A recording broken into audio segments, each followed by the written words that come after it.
பார்த்து பேசு. நீ பேசாம இருந்தா கூட பிரச்சனை இல்லை.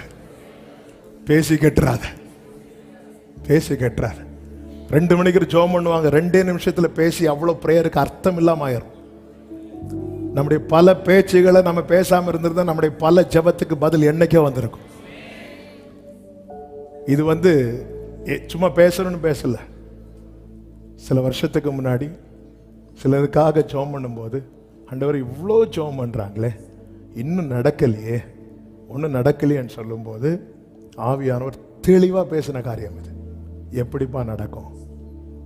அவங்க பேச்சை குறைக்க சொல்ல. இதை நான் ஆல்ரெடி சொல்லியிருக்கிறேன் நினைக்கிறேன், சொல்லியிருக்கிறேன். அவங்க பேச்சு எனக்கு கடினமா இருக்கு. அப்படி பேசுறாங்க, பிறரை கெடுத்து ஈஸியா பேசிடுறாங்க. ஆனா ஜெபத்துல கண்ணீர் வடிக்கிறாங்க. ஆண்டவருக்கு அந்த கண்ணீரும் அருவருப்பா தான் தெரியும்.